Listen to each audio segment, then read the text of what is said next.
Chief Minister Professor Dr. Manik Saha officially inaugurated the AstroTurf Synthetic Football Mini Stadium in Athirawala. Organized by the Tribal Welfare and Head Departments, the event also saw the Chief Minister virtually inaugurate several new hostels for various schools across the region. At the event, Chief Minister Dr. Manik Saha were warmly welcomed. On Thursday, the Athirawala area under the Killa block turned into a hub of celebration, beautifully blending developmental progress with cultural heritage. Chief Minister Professor Dr. Manik Saha officially inaugurated the AstroTurf Synthetic Football Mini Stadium in Athirawala. Additionally, via virtual mode, he inaugurated a 50-bed SD Girls Hostel attached to the Dasharath Deb Memorial English Medium Model School, Killa, another 50-bed SD Girls Hostel at Debtamura High School, and a 10-bed primary health center and staff quarters at Nitto Bazar, Killa. Speaking at the event, he emphasized that the government's goal is to integrate everyone into the mainstream through infrastructure development. তারপরে 800 কোটি টাকা দেওয়া হয়েছে, 12টি জায়গায় ওনাদেরকে পুনর্বাসন দেওয়া হয়েছে।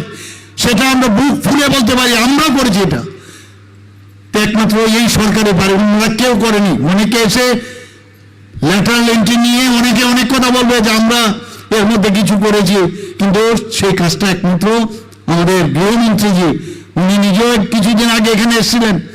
উনি এসে আমি বলছিলেন যে আমি একটা জায়গায় আমবাসার কাছে একটা সেই যেখানে পুনর্বাসন কেন্দ্র সেখানে গেছেন, ওখানে গিয়ে সেখানে স্কুল থাকা খাওয়া ইত্যাদির বিষয়ে উনি জিজ্ঞেস করলেন। জিজ্ঞেস করার পর বললেন যারা ইউথ যারা আছেন তাদেরকে আমাদের সাস্টেনেবল লাইফ যাতে ওনাদের সবসময় খেয়ে পড়ে থাকতে হবে, তাদের স্কিল ট্রেনিং করাতে হবে। আমরা স্কিল ট্রেনিং করলাম। আমি নিজেও সেখানে ছয়লাংটাতে গিয়েছি, সেখানে তাদের ফুল কিট দেওয়া হয়েছে যাতে ওনারা কেউ আছে বিভিন্ন ট্রেনিং দেওয়া হয়েছে 14 দিন 15 দিনে। তো একের পর এক আজকে কিন্তু আমরা দেখতে পাচ্ছি ত্রিপুরাতে যারা এখানে বহু যারা জনজাতি গোষ্ঠীর সাথে যুক্ত আছেন, ত্রিপুরার যে আমাদের টার্গেট ছিল মহিলাদের যে লাখপতি দিদি আমরা তৈরি করব, সেখানে আজকে আমরা প্রায় 95% লাখপতি দিদি আমরা ত্রিপুরাতে তৈরি করেছি। এর মধ্যে মহিলা জনজাতি গোষ্ঠীর মহিলারা এর মধ্যে প্রচুর। গতকালও আমরা যে বাজেটের মধ্যে দেখলাম যে শুধু লাখপতি দিদিতে বসিয়ে রাখলে চলবে না, সে বাজেটে বলা হয়েছে তাদেরকে এন্টারপ্রেনার বানাতে হবে, তাদেরকে CSHE বড় হাতের মার্ট বানানো হবে, তাদেরকে মালিক বানাতে হবে।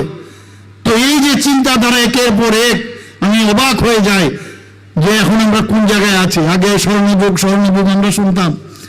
আমাদের মাননীয় উপমুখ্যমন্ত্রী যখন ছিলেন তখন আমাকে বলছিলেন একবার যে স্বর্ণযুগ হয়েছে। উপমুখ্যমন্ত্রী হওয়ার পর আমি অফিসারকে বললাম যে ফাইল নিয়ে এসো, কিন্তু ফাইলে কিন্তু আর কোনো অবস্থায় গিয়ে কোনো স্বর্ণ আর খুঁজে পাই না। তাহলে কি পেয়েছি? বলছে গিয়ে দেখলাম 13,000 কোটি টাকা লোন নিয়েছে, সেটা আমি পেয়েছি। আর আজকে আমাদের এখানে গত 2025-26 অর্থ বছরে আমরা যে 27,000 কোটি টাকার বাজেট আমরা করেছিলাম, সেই জায়গায় 25-26 অর্থ বছরে আমরা 32,000 কোটি টাকার বাজেট আমরা করেছি।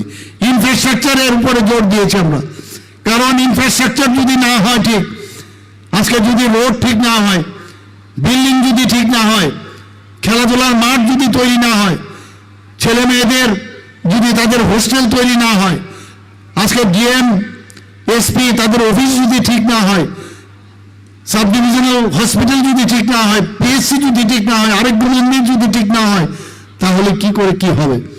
একদিকে স্বাস্থ্যের ব্যবস্থা, একদিকে দেশকে সুরক্ষিত রাখা, আজকে সব দিকে আজকে দেশ যেটাকে সত্যিকারের অর্থে যাকে বলে যে স্বর্ণযুগ, এবং এই সন্ধিক্ষণে আজকে আমাদের দেশ চলছে, আমাদের রাজ্য চলছে। আজকে অপারেশন সিন্দুরে আমরা কি দেখলাম? 26 জন পর্যটককে ধর্ম বিচার করে করে তাদেরকে তাদের মহিলাদের সামনে, তাদের স্ত্রীদের সামনে, তাদের আমাদের যে ছেলেদের তাদেরকে হত্যা করা হয়েছে। মাননীয় প্রধানমন্ত্রীজি কি বলেছেন? मैं छोड़ूंगा नहीं বলেছেন কিনা? সেই জায়গায় 26 মিনিটে 100 কিলোমিটার ভিতরে ঢুকে গিয়ে এই পাকিস্তানের যে টেররিস্টদের ঘাঁটি 9 থেকে 10টা ঘাঁটিকে 26 মিনিটের মধ্যে ধ্বংস করে দিয়েছে। এটা একমাত্র এরকম আমাদের একজন গার্জিয়ান দরকার। এর যদিও সার্জিক্যাল স্ট্রাইক করেছে, এর আগে আমাদের এয়ার স্ট্রাইক করেছে, আগে আমাদের সোলজারদের গলা কেটে ভারতবর্ষে ফেলে রাখতো, আজকে আমাদের এখানে শান্তি প্রতিষ্ঠিত হয়েছে, সুরক্ষিত হয়েছে। এবারও প্রায় যে হারে আপনারা দেখেছেন যে সুরক্ষার খাতিরে এবার 15% আরো। The event was attended by Chief Minister Professor Dr. Manik Saha, including Tribal Welfare Minister Bikas Debarma, Sports Minister Tinku Roy, MLA Rampada Jamatia and other high-ranking administrative officials. Pure Report, Chinikhara.